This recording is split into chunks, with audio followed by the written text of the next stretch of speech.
2024 সালে টেট পাশ করা হলেও এখনো পর্যন্ত প্রদান করা হয়নি মেরিট লিস্ট। এ মাসে দেব দিচ্ছি বলতে বলতে পার হয়ে গেছে 2টি বছর।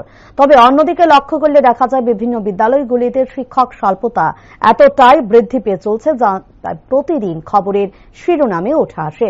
কিন্তু তাতেও শিক্ষক নিয়োগের ক্ষেত্রে সচেষ্ট ভূমিকা গ্রহণ করতে দেখা যাচ্ছে না দপ্তরকে।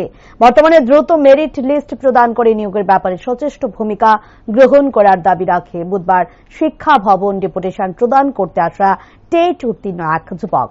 এখন দেখার দপ্তর আদৌ এই দিনের ডেপুটেশনকে গুরুত্ব দেয় কিনা, আর যদিও গুরুত্ব দিয়ে থাকে তাহলে কবে নাগাদ নিয়োগ করা হবে সে বিষয় নিয়েও প্রশ্ন তুলছে বিভিন্ন মহল। 2024 যারা টেট পাস করি তারা মূলত এখানে এসেছে আমাদের ন্যায্য দাবির জন্য। আমাদের 2024 টেট পাস করেছি, কিন্তু আজ পর্যন্ত এখনো কোনো মেরিট লিস্ট আউট হয়নি।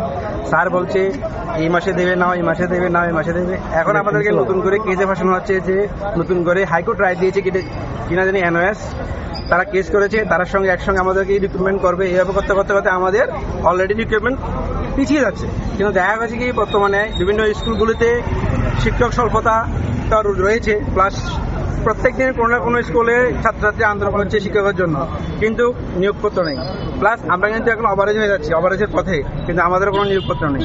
তা আমরা চাই যে দ্রুত তাড়াতাড়ি সম্ভব আমাদের মেরিট লিস্ট আউট করো এবং আমাদেরকে রিক্রুটমেন্ট করো।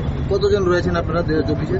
প্রায় আমরা 1800 মতন ছাত্রছাত্রী আছি যারা এখন ওভার লিভিং এর কিছু স্টুডেন্ট 8 জন যা স্টুডেন্ট আছে ওভার লিভিং, তাদের জন্য আমাদের রিক্রুটমেন্ট এখন পিছিয়ে আছে। আজ কি দাবি নিয়ে আপনারা এখানে? আমাদের দাবি একটাই দেবে, আমাদের মেরিট লিস্ট আউট করো এবং আমাদেরকে রিক্রুটমেন্ট। এর আগেও তো আপনারা এখানে অনেকবার এসেছি আমরা, কিন্তু স্যার প্রত্যেকবারে বলছে হবে হচ্ছে, এইভাবে করতে করতে আজকে 2 বছর পিছিয়ে গেল। আজ কি প্রত্যাশা নিয়ে আপনি এখানে? আমরা প্রত্যেকবারে প্রত্যাশা রাখি স্যারের কাছে যে আমরা মেরিট লিস্টে পাবো এবং আমরা রিক্রুটমেন্ট হবো। কতবার এসেছেন? অনেকবার এসেছি। আমরা এই ধরে আমরা অনেকবার স্যারের কাছে ডিপুটেশন দিয়েছি, আমরা লিখিত দিয়েছি, মৌখিকভাবে বলেছি, সব দিক দিয়ে আমাদের প্রসেস হয়ে গেছে, কিন্তু স্যার বলছে দেবো দিচ্ছি করে চলছে। শিক্ষামন্ত্রীর সাথে দেখা করার কোনো শিক্ষামন্ত্রীর সাথে দেখা করার কোনো পরিকল্পনা আমাদের হচ্ছে না। কিভাবে হবে? আমাদেরকে তো সব রাস্তায় আটকে দিচ্ছে। স্যার বলছে দেবে দেবে দেবে, তোমাদের তো আন্দোলন করার দরকার নেই, কিন্তু আমরা তো অলরেডি 2 বছর পিছিয়ে গেছে। কিভাবে আমরা পাবো? কবে পাবো? এটাও তো আমরা ভরসা নেই এখন। আজকে এসেছি, দেখি স্যার কি বলে।